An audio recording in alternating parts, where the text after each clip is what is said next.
Nas profundezas da selva, Estamos a falar de uma civilização descoberta no meio da floresta tropical. vestígios enigmáticos de uma civilização perdida. Uma civilização que abarcou um continente durante mais de 1000 anos. Eles tinham, sem dúvida, atributos do sobrenatural. Eles eram os antigos maias.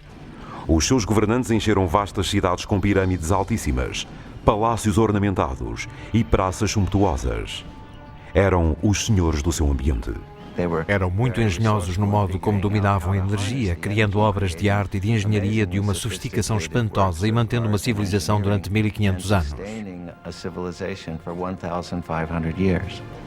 Depois, após gerações de prosperidade e inovação, a antiga civilização desmoronou-se, transformando metrópoles movimentadas em cidades fantasma, reclamadas pela mãe natureza. Séculos mais tarde, as respostas aos mistérios em torno deste povo majestoso e dos reis quase divinos que os governavam contam uma história de conquista, engenho e desastre.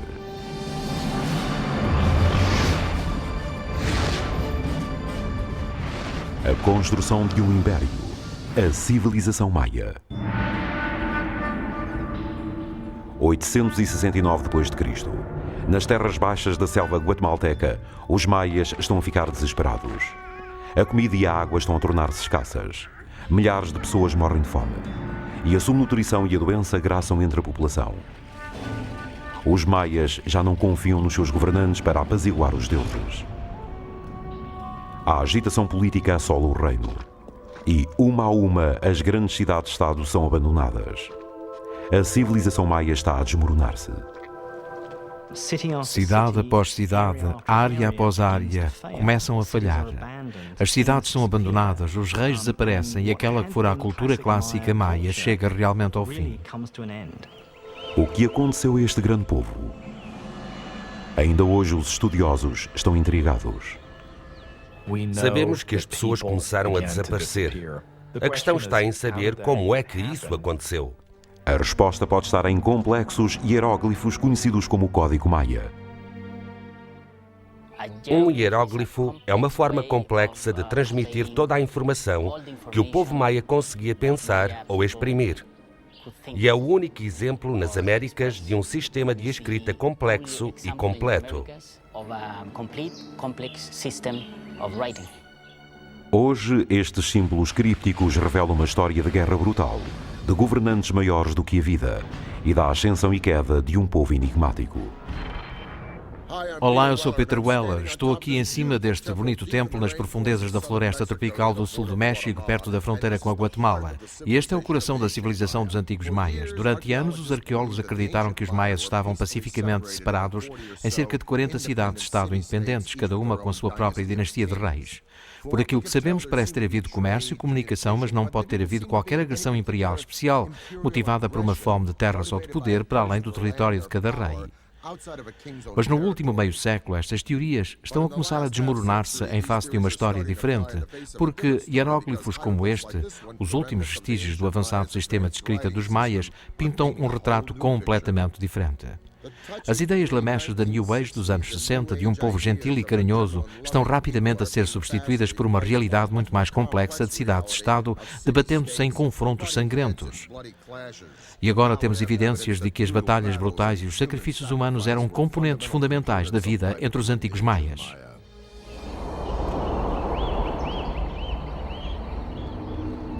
Mas a evolução da civilização maia, até se tornar esta rede complexa de cidades-estado, não aconteceu de um dia para o outro. Os maias surgiram provavelmente cerca de 2000 anos antes de Cristo.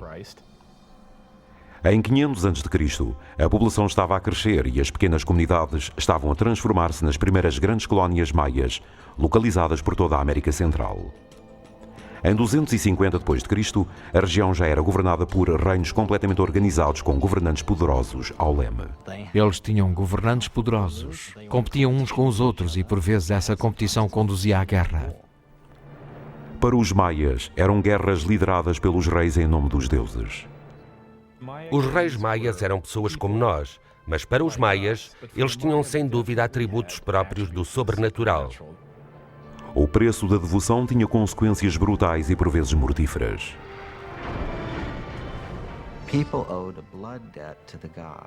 As pessoas tinham uma dívida de sangue para com os deuses. Não que não dessem um grande valor à vida humana ou ao sangue humano. Pelo contrário, o sangue humano e a vida humana eram as coisas mais preciosas e mais sagradas que podiam ser oferecidas aos deuses para pagar a dívida de sangue que tinham contraído a quando da criação.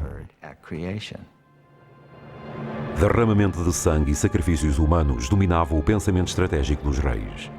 Eles escolhiam aliados e atacavam reinos vizinhos, sempre com o objetivo último de apaziguar as suas divindades e de manter a autonomia. Ao contrário de Roma, no caso dos maias, não estamos a falar de um só império. Tratava-se de uma série de reinos rivais. No século III d.C., a civilização maia florescia. Nenhuma cidade conseguiu alguma vez dominar todas as outras. Mas havia uma que estava em ascensão. O seu nome era Tikal. Tikal é uma das poucas cidades que se fortalece no período pré-clássico a.C. e continua bastante invencível até ao final do período clássico. Foi uma cidade que nunca perdeu verdadeiramente a força. Mas no século VI, uma potência rival chamada Calakmul ameaçou o sucesso de Tikal. Os maias tinham duas grandes capitais dinásticas, Calakmul e Tikal. Aparentemente, estas duas cidades travaram-se de razões. Parece ter sido Calakmul que deu o primeiro passo, estabelecendo alianças à volta de Tikal e cercando o seu inimigo. Caberia a um líder ambicioso e visionário construir um centro de poder militar. Um centro que derrotaria Calakmul. O seu nome era Ikin Khan Kawil. Ele construiu uma das estruturas mais representativas dos maias, uma pirâmide que suportaria o teste do tempo. O Templo do Jaguar Gigante. O monumento mais valioso era aquele que exigia um grande esforço. Uma pirâmide-templo tão grande é uma indicação de poder, de força, de prestígio. É uma forma de atrair pessoas para a cidade porque mostra como o seu governante é fantástico e poderoso. A construção em ambientes semitropicais, com materiais rudimentares, era um desafio único, especialmente quando o objetivo era construir verticalmente, com tecnologia da Idade da Pedra. A maior parte da tecnologia que associamos às grandes construções de pedra era desconhecida para os maias. Eles não tinham bestas de carga, não tinham ferramentas de metal. O que os maias tinham era um abastecimento praticamente ilimitado de calcário maleável e muita mão de obra.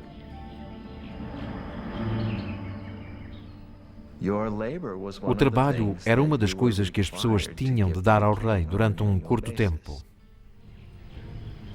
Os blocos de calcário eram minerados e depois empurrados, puxados ou carregados apenas pela força humana para o local de construção. Eles usavam uma faixa na cabeça, uma corda que passava pela testa. Dessa maneira, conseguiam carregar literalmente, por vezes, centenas de quilos. De patamar em patamar, a pirâmide foi-se erguendo para os céus. Andaimes de madeira sustentavam os trabalhadores e a estrutura à medida que se expandia. Pedreiros hábeis moldavam o calcário com ferramentas de pedra e marretas de madeira. Embora o interior estivesse cheio de cascalho em bruto, o exterior era enganadoramente tratado, coberto por uma forte argamassa conhecida como estuque maia e pintado de vermelho. Embora eles tivessem conhecimento da roda, embora tivessem conhecimento do metal, escolheram não dar utilização prática a nenhuma destas coisas e creio que, em parte, porque na sua visão do mundo, uma coisa que envolvesse muito trabalho humano tinha mais valor. Com quase 45 metros de altura, o Templo do Jaguar Gigante surgiu voltado para o oeste, na direção do pôr do sol. O antigo arranha-céus atrairia a atenção de todos os que pisavam a grande praça de Tikal como símbolo de poder e redenção. Mas a maravilha de engenharia de Ikin Khan Kawil era apenas o princípio. Em 736, Kawil derrotara o seu maior rival, Calakmul. Depois, em 743 e 744, atacou e arrasou dois aliados essenciais de Calakmul que rodeavam Tikal: El Peru a oeste e Naranjo a leste. Finalmente, o nó sufocante que em tempos estrangulara Tikal fora cortado. Para o celebrar, ele construiu uma série de grandes expansões do palácio, novas pirâmides. E hoje, quando olhamos para Tikal, em muitos casos estamos a olhar para o resultado desse sucesso. Ele pode ter lançado a construção da mais alta estrutura de Tikal, o Templo IV. Feito com mais de 190 mil metros cúbicos de pedra, a pirâmide maciça ergue-se a mais de 64 metros de altura, o equivalente a 22 andares, quase tão alta como as torres da ponte de Brooklyn. Projetava-se muito acima da densa floresta tropical, com uma visão da cidade de 180 graus. À distância, outras cidades maias estavam também a construir ambiciosamente em direção ao céu. Mas neste momento, com o rei Iquincancauil ao leme, Tikal era a maior potência incontestada da civilização maia. Mas Tikal não estava sozinha. Fora do alcance da vista, cerca de 400 km a oeste, outra dinastia está a forjar a construção de uma grande acrópole. Aí, no século VII, surgiria um rei visionário. Ele transformaria uma das cidades mais úmidas do planeta numa meca da arquitetura do Novo Mundo.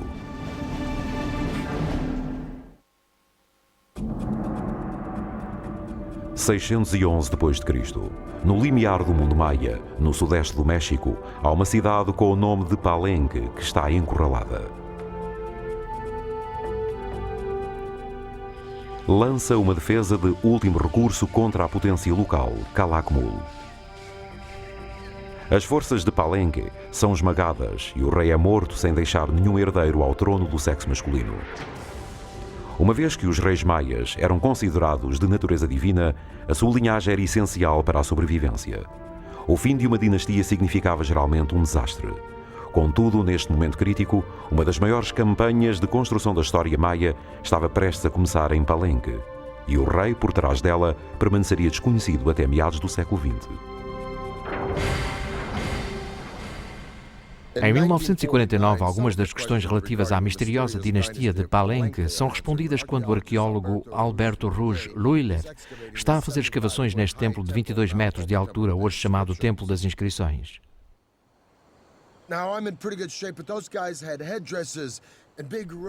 Eu estou em boa forma, mas estes indivíduos tinham toucados e grandes mantos, facas de obsidiana e espadas. Pensava que estava em boa forma, pelo menos para um tipo da minha idade, mas não sei como eles conseguiam. E não sei como Alberto Ruge conseguiu, mas ainda me falta muito. Quando ele entrou no santuário, olhou em volta e reparou que no chão havia uma fila de buracos tapados com rolhas de pedra e calculou que estes buracos eram feitos para cordas para puxar as lajes, como um alçapão moderno.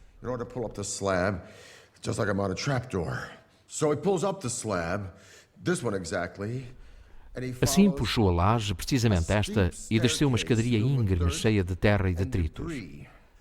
Ele nunca tinha visto uma pirâmide maia como esta, e os seus homens começaram a escavar no desconhecido.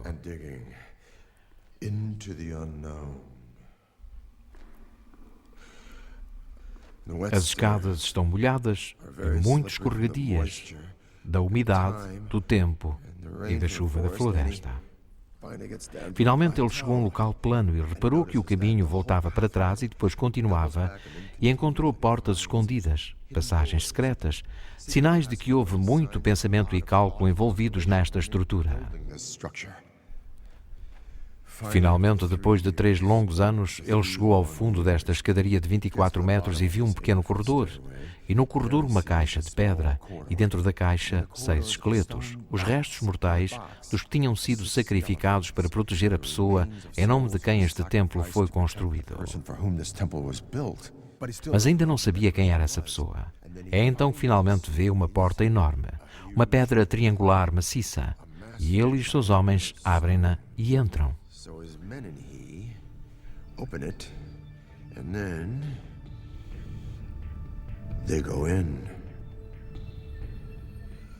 E por trás desta porta triangular enorme existe uma cripta abobadada com cerca de 9 metros de comprimento e 7 metros de altura. E dentro da cripta vê um sarcófago enorme, feito de uma só pedra de calcário, tendo em cima uma tampa magnífica com imagens gravadas de um rei. Ao longo desta orla, que a propósito está coberta de cinábrio, há este material vermelho que é venenoso ao toque para impedir saqueadores de entrarem aqui e de estragarem o túmulo. E, na verdade, se os antigos egípcios tivessem usado isto, hoje haveria muito mais antiguidades para encontrar nesse país. Mas ao longo desta orla havia a imagem de um escudo e no santuário há outra imagem de um escudo, sendo que a antiga palavra maia para escudo é Pakal. Assim, Alberto Ruz descobriu o túmulo do mais importante rei maia, Pakal o Grande.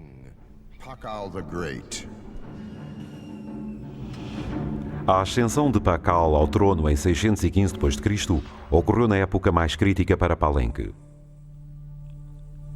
Sem herdeiro direto, os anciãos de Palenque recorreram a uma forasteira, um membro da família real que vivia fora do reino, uma mulher chamada Dama Sakkuk. Ela regressou a Palenque com Pakal, o seu filho adolescente. O futuro de Palenque estava em jogo quando o rapaz foi coroado rei pela mãe. Tinha apenas 12 anos de idade. Pode dizer-se que ela lhe aqueceu o trono durante mais de 10 anos enquanto ele crescia.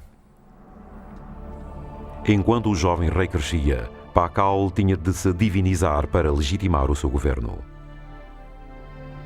Declarou que a mãe era a encarnação da primeira mãe que criara deuses e humanos. Ele era assim filho de uma deusa, uma posição exaltada que eliminava qualquer questão quanto à sua legitimidade. Ele era quase de certeza um indivíduo carismático. Só podia ser. Não tinha qualquer base de poder, dependia quase exclusivamente do seu carisma e determinação. Como um recém-chegado, alguém que tinha de provar o seu valor, ele tinha de ser o mais extravagante possível. Portanto, decidiu construir os edifícios mais vistosos que conseguia imaginar. Estabeleceu vários novos padrões arquitetónicos. Para autenticar a sua linhagem, Pakal lançou-se numa sucessão de construções para revitalizar o reino degradado. Uma das suas primeiras prioridades foi a renovação e expansão do Palácio Real, uma estrutura impressionante no centro da praça principal. Com mais de 6.500 metros quadrados, o palácio tornar-se-ia um labirinto de galerias, câmaras, escadarias, pátios e túneis, e foi desenhado de forma a refletir as suas ideias de grandeza. Ao princípio, os arquitetos de Pakal, como os arquitetos em todo o mundo maia, usaram aquilo a que se chama a abóboda de Misula para sustentar as suas estruturas altaneiras. Esta era uma estrutura bastante simples em que uma série de linhas de pedra de alturas decrescentes são colocadas umas sobre as outras de modo a formar um V invertido com uma fila de pedras no cimo. Mas esta abóboda deixava algo a desejar. Esta construção básica limitava o espaço interior e a luz, e forçava os arquitetos a construir paredes ainda mais largas do que o espaço que envolviam. Conduzidos por um rei determinado, os engenheiros de Pakal procuraram soluções para este problema. O que o design de Palenque conseguiu fazer foi diminuir o peso. Produziram uma estrutura em colmeia no cimo destes edifícios. Os arcos eram mais largos, mais arejados e deixavam entrar mais luz. Estas inovações reduziram o stress sobre as paredes que suportavam a carga, criando uma sensação mais aberta e convidativa do que nos edifícios maias tradicionais.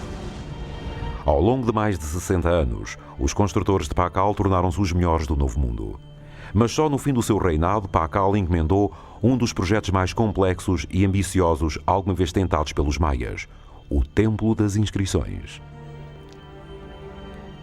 A descoberta do Templo das Inscrições alterou todas as nossas ideias sobre as pirâmides maias. Elas não eram, como se supunha, santuários mortuários.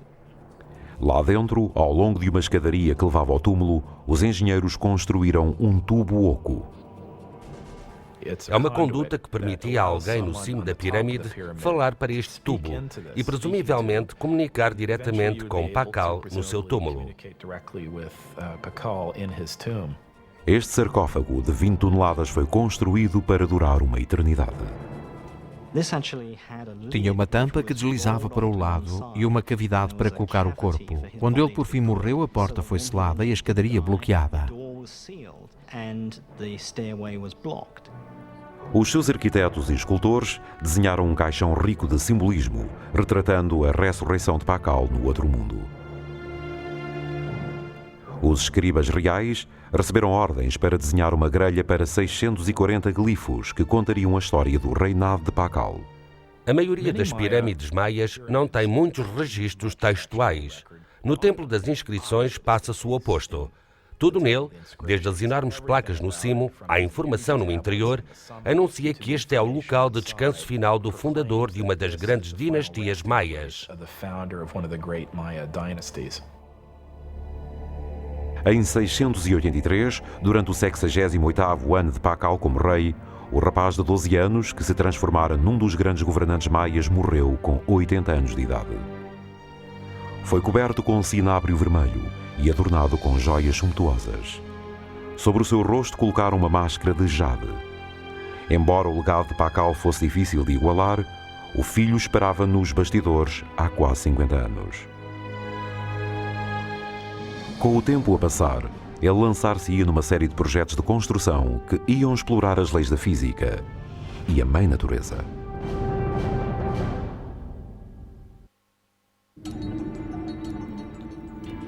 Em 684 d.C., o poderoso rei Pakal transformou Palenque numa das mais belas cidades maias conhecidas. Depois de 68 anos no trono, o seu corpo é sepultado num túmulo que rivaliza com os construídos para os faraós egípcios.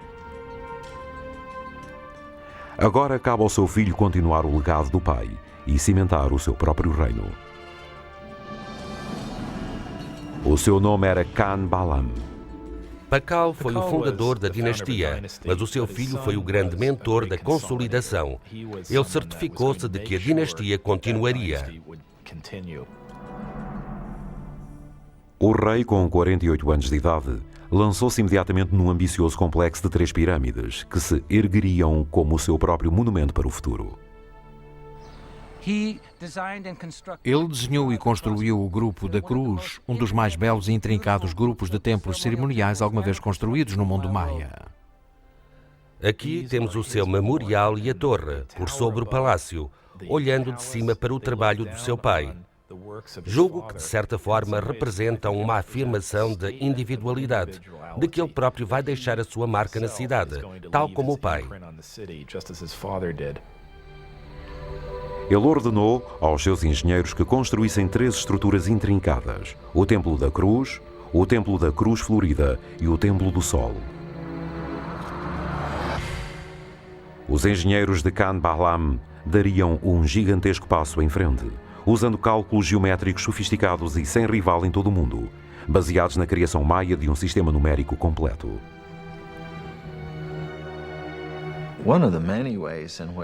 Uma das muitas formas em que os maias estavam à frente do seu tempo foi a criação daquilo a que chamamos o zero. Com uma simples combinação de uma concha, que representava o zero ou conclusão, e um ponto número 1, e depois um 5, que colocados em posições diferentes, eles conseguiam multiplicar e alcançar números incríveis.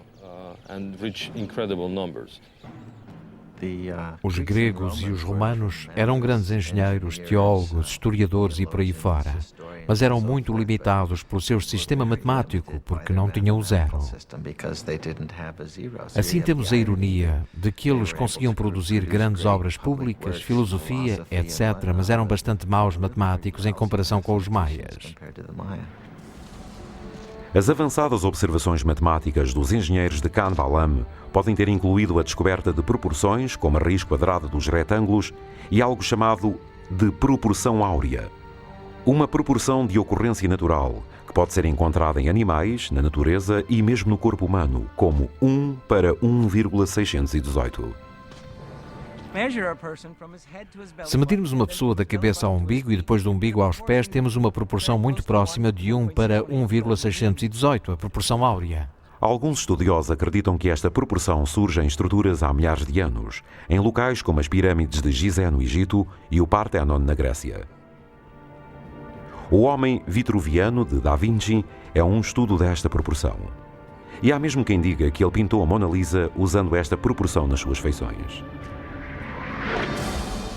Sem nada mais do que alguns paus e uma corda, os engenheiros de Khan Baalam podem ter conseguido medir a raiz quadrada de retângulos. No Templo da Cruz, estas formas seriam usadas para marcar os dois pilares principais da fachada, a largura da entrada intermédia e as paredes interiores.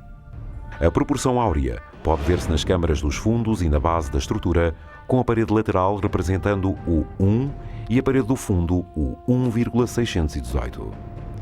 Usando quadrados repetidos e proporções naturais no Templo da Cruz, ganham forma um plano maravilhosamente calculado, cheio de geometria, história mitológica e o legado de um rei. Mas nem todos os trabalhos de engenharia em Palenque foram feitos a pensar na vida depois da morte. Os engenheiros de Palenque tinham também de pensar em necessidades mais práticas. Um dos nomes de Palenque é Lacama, que significa sítio das grandes águas. Há 4 rios a atravessar Palenque todo o ano, dezenas de nascentes, há água por todo o lado.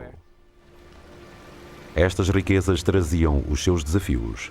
Palenque estava rodeada por colinas íngremes, nascentes naturais e ribeiros que abriam caminho através da base do local, deixando apenas pequenas áreas de terra nivelada e seca para a construção.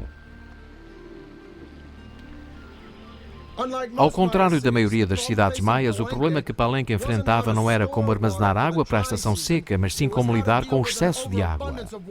Como podem ver aqui, é tudo verde, chove todos os dias.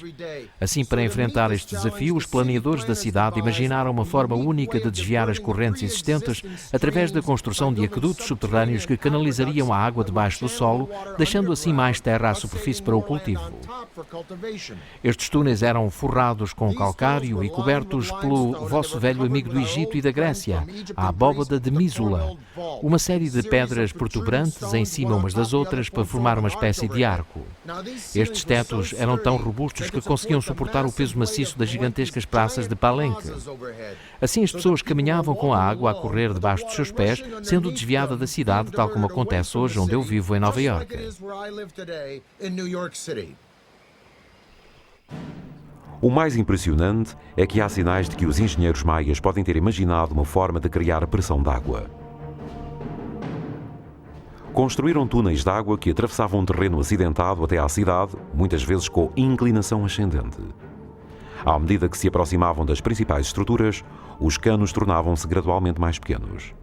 Tal como as fontes romanas, a pressão da água aumentava ao correr por túneis cada vez mais estreitos, acabando por permitir a existência de água corrente nos edifícios de Palenque. Temos sistemas maravilhosos de saunas, piscinas e aquedutos. No seu tempo, teria rivalizado com qualquer dos sistemas de aquedutos de Roma. Não vemos esta utilização da pressão de água em mais lado nenhum, e só voltou a aparecer depois de os espanhóis trazerem a sua tecnologia. Juntos, Khan Baalam e o seu pai Pakal governaram Palenque durante quase 100 anos, levando a engenharia maia a um nível nunca antes visto. O futuro parecia brilhante para esta cidade em ascensão. Mas os seus anos de glória estão prestes a encontrar um fim abrupto. Algo está a acontecer no mundo maia que causará a derrocada das clássicas cidades-estado.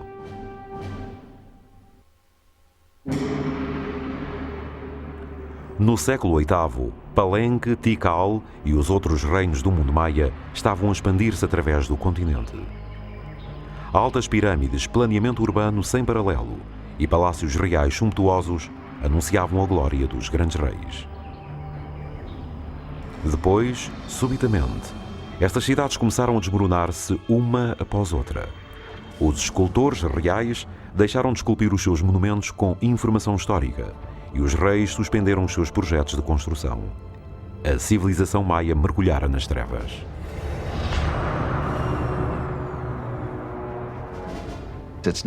Não é que todas as terras baixas maias tenham sido abandonadas de um dia para o outro. Caiu um reino aqui, 10 anos depois caiu outro mais além, depois outro ali. As causas do colapso dos maias continuam a ser motivo de grande debate entre os estudiosos. Estamos a falar de uma sociedade que estava a levar-se ao limite. Não há uma única explicação para esta implosão, mas os estudiosos parecem acreditar que uma catástrofe ambiental levou a um colapso total da civilização maia. O solo deixou de produzir colheitas. Assim, a falta de comida e a água poluída causaram subnutrição e doença. Os maias já não podiam contar com os seus reis para interceder junto dos deuses, porque a sua grande sociedade estava numa espiral de morte. E os reis em quem há tanto tempo confiavam para orientação e prosperidade eram impotentes para o impedir. Por isso, lenta mas inexoravelmente, as pessoas começaram a partir e os antigos maias deixaram as suas belas cidades para sempre. Não há sinais de túmulos de massas. Eles não podem ter-se evaporado. Para onde foram então os milhões de maias? Se as pessoas queriam ir para onde as coisas estavam a acontecer, iam para norte. As cidades que morrem no sul, e essa é a única forma de o descrever, caem no esquecimento e nunca são substituídas. Mas há locais em torno da península do Yucatán onde as cidades não só prosperam, como começam a crescer de forma explosiva. Este crescimento era intensificado por uma elaborada rede de caminhos chamados Shakbés, ou Estradas Brancas. As Shakbés não serviam apenas para o transporte local. Eram emblemas do grande poder político de duas cidades aliadas que tinham recursos para criar este magnificente caminho real entre os seus dois reinos. Com 96 quilómetros em alguns locais, eram uma maravilha de engenharia. Eles colocavam rochas enormes de ambos os lados do caminho e depois enchiam o espaço entre elas com calhaus e rochas e pedras em bruto. E depois cobriam a superfície com estuque, um belo reboco, criando por cima uma superfície lisa.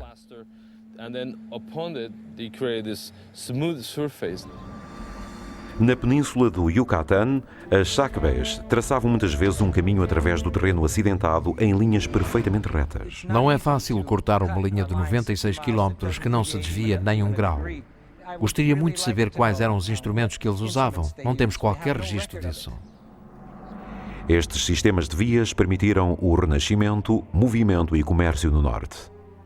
E é aí que os sobreviventes das terras baixas do sul esperam encontrar uma segunda oportunidade, numa cidade do Yucatán chamada Chichén Itzá. Chichén Itzá chegou a ser a maior e mais poderosa cidade entre os anos 800 e 1050 aproximadamente. Era conhecida por ser uma grande cidade comercial. Era um local muito cosmopolita e tenho a certeza de que aproveitava muito bem essa reputação. Uma das estruturas únicas do local era El Caracol, um observatório astronómico. Os maias estavam obcecados com o tempo e com as estrelas e passaram séculos a olhar para os céus em busca de respostas. Os maias provavelmente tinham algo chamado Gnomon, que é uma série de duas barras cruzadas, e olhando para a interseção destas duas barras, conseguiam focar determinada coisa. Apenas com instrumentos básicos, os maias conseguiam seguir o movimento das estrelas e planetas e a passagem do tempo. Tal como em Stonehenge, era aqui que as pessoas podiam fazer observações solares e lunares. A escadaria na frente do edifício estava 27 graus e meio voltada para noroeste, desalinhada com outras estruturas, mas quase perfeitamente alinhada com a posição mais a norte de Vênus no céu. Estava intimamente alinhada com os corpos e ocorrências celestiais, como o movimento de Vênus e os solstícios. Na torre mais alta do edifício existem ainda hoje 3 aberturas. São pequenas, estreitas e de colocação irregular, mas são miras astronómicas. No caracol, conseguimos ver na sua orientação, na sua posição peculiar, no estranho alinhamento dos edifícios, aquilo que Vênus estava a fazer na altura. Vênus é uma espécie de ator variável nos céus. Por vezes move-se nesta direção, outras vezes naquela. O caracol parece criado para observar Vênus quando chega ao fim de um determinado tipo de movimento. Esta astuta observação astronómica permitia aos maias criar os seus calendários interligados, que eram mais precisos do que quaisquer outros usados no mundo antigo. Os maias tinham 2 calendários, um ritual e depois o calendário solar, que é muito semelhante ao que usamos no mundo ocidental. Os maias mediram o ano solar e viram que tinha 365 dias. As suas medidas das revoluções de Vênus e da ocorrência dos eclipses lunares também estavam corretas. Em apenas 200 anos, os maias tinham alcançado um renascimento no rasto da destruição catastrófica das suas cidades do sul. Mas agora o norte enfrentaria um inimigo ainda mais mortífero. Um inimigo capaz de aniquilar os maias, deixando intactas as suas cidades. No século IX, as cidades clássicas maias caíram de forma súbita e misteriosa, pondo fim à era de maior prosperidade e crescimento. O Renascimento no Norte deu aos maias uma oportunidade de combinar astronomia e engenharia a uma escala sem precedentes. Em Chichén Itzá, sinais de uma obsessão constante com os céus deixaram uma marca permanente na arquitetura maia. O pilar de Chichén Itzá era El Castillo, ou o Castelo, uma estrutura com 30 metros de altura, construída no século IX ou X. Os 365 degraus correspondem aos dias do calendário civil maia. 52 painéis de ambos os lados representam o ciclo maia de 52 anos. 9 níveis equivaliam ao calendário solar maia de 18 meses. E o eixo do templo estava perfeitamente alinhado de modo a que fossem projetadas umas sombras específicas 2 vezes por ano. Qualquer maia que olhasse para o setor noroeste do castilho via uma balaustrada e depois a combinação de sombras e sol que atingiam essa parte antes do pôr do sol. E depois formavam-se vários triângulos e ao fundo desta balaustrada temos uma cabeça de serpente esculpida. Uma cobra a descer dos céus que indicava a chegada da estação das chuvas. Os maias viam este fenómeno como uma manifestação da divindade Kukulkan, a serpente com penas.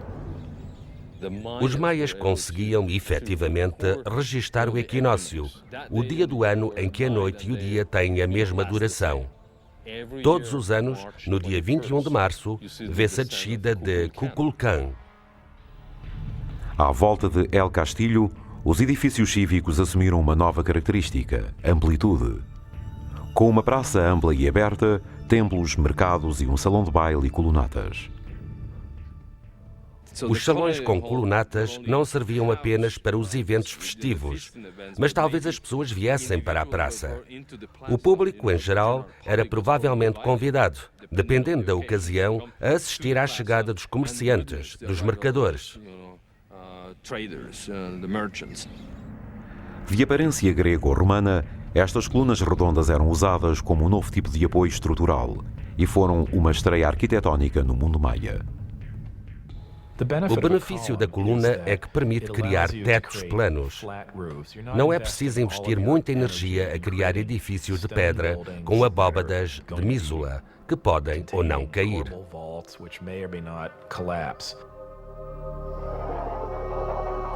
As colunas eram de design simples, cilindros colocados em cima uns dos outros com um cascalho entre eles. No cimo colocavam uma secção quadrada e depois eram acrescentados telhados planos feitos de estuque e madeira para formar interiores cobertos e amplos. Envolve mais as pessoas na vida do edifício e no que está a acontecer nele, do que teria sido possível com as pirâmides maias no período clássico. Essas pirâmides tinham a ver essencialmente com exclusividade, um espaço elevado que muito poucas pessoas podiam ver por dentro.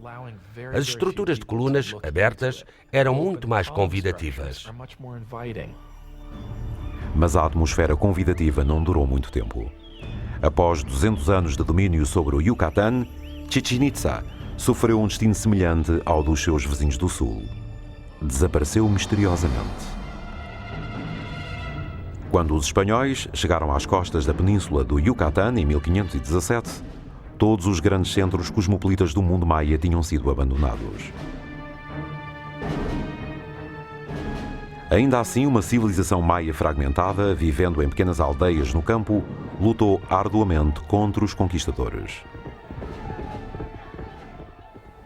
Eles revelaram-se difíceis de conquistar porque, em vez de poderem capturar um rei ou um imperador, como fizeram com os aztecas, os espanhóis tiveram de conquistar uma aldeia de cada vez, e quando passavam para a aldeia seguinte, outra atrás deles começava a sublevar-se e a revoltar-se. Os guerreiros maias mataram conquistadores aos milhares. Mas as suas armas revelaram-se inúteis contra um inimigo mais potente, a doença. Em 100 anos, 90% da população do Novo Mundo desapareceu. Os maias que tinham sobrevivido enfrentavam outro tipo de perseguição. Frei Diego de Landa foi enviado de Espanha para converter os maias ao cristianismo e aplicava impiedosamente os seus ensinamentos religiosos.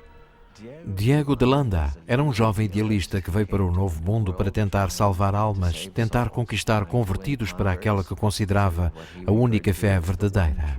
Mas os maias não acreditavam que deviam rejeitar instantaneamente e para sempre todas as suas crenças. No dia 12 de julho de 1562, Landa ordenou um auto de fé, a incineração dos textos maias, acreditando que eram obra do diabo. Foi o fim de milhares de anos de conhecimento acumulado de civilização maia, uma das grandes tragédias da história da humanidade.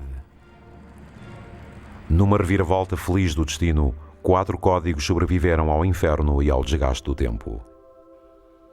No século XIX, alguns destes livros que haviam escapado às garras destes frades e aos seus impulsos destrutivos chegaram à atenção do público. Hoje, a história da sua sobrevivência é apenas mais um mistério na história complexa dos maias. O facto de eles terem conseguido manter uma civilização urbana na floresta tropical durante 1500 anos, através de todo o tipo de desafios logísticos e outros, é algo que devemos admirar e com o qual podemos aprender muito. Tal como os maias olhavam para o céu em busca de orientação, nós olhamos hoje do céu para o solo em busca de respostas. Em anos recentes, a NASA e a Universidade de New Hampshire têm feito experiências com tecnologia de sensores remotos para ver se conseguem determinar onde poderão estar escondidas cidades ainda não descobertas. Montes de terra cobertos por árvores, que aparecem nas leituras, podem na realidade ser ruínas de cidades antigas que não são tocadas há séculos. Mais respostas para os mistérios dos maias podem estar mesmo debaixo dos nossos pés. A arqueologia maia está apenas a começar. Há inúmeras cidades, inúmeros templos, inúmeras povoações que ainda não pudemos estudar e escavar. Penso que estamos a entrar na era dourada da arqueologia maia. E prevejo para o próximo século uma época em que esta pode tornar-se uma das civilizações mais bem compreendidas do mundo antigo. Sabemos agora que os maias eram um povo inovador, criativo e majestoso, com um gosto particular pela violência. Mas qual é o verdadeiro apelo dos maias? Qual é esta mística que atrai geração após geração em todo o mundo para esta civilização complexa e sofisticada? Será a arquitetura com os seus palácios e templos serenos? Ou as complexidades dos hieróglifos e da arte e de um sistema de escrita complexo? Ou a espantosa compreensão da astronomia e matemática com o conceito do zero sem paralelo em toda a antiguidade? Ou será simplesmente porque este povo admirável construiu cidades inteiras, não apenas aldeias, mas cidades magníficas no meio de uma das mais inhospitaleiras paisagens em todo o mundo? Nas florestas tropicais entre as Honduras e o Yucatão existem literalmente centenas e centenas de localizações maias ainda intactas. Só em Palenque há 1500 edifícios ainda por escavar, incluindo templos maiores do que aquele. E se pensarmos nos tesouros arqueológicos que ainda há por descobrir em cidades como Tikal e Chichén Itzá, eu diria, e estou certo de não ser o único, que o verdadeiro apelo dos maias, a verdadeira magia e mística da civilização, são os mistérios que ainda jazem sepultados nas profundezas desta selva. Eu sou o Peter Wellers, para o canal da História.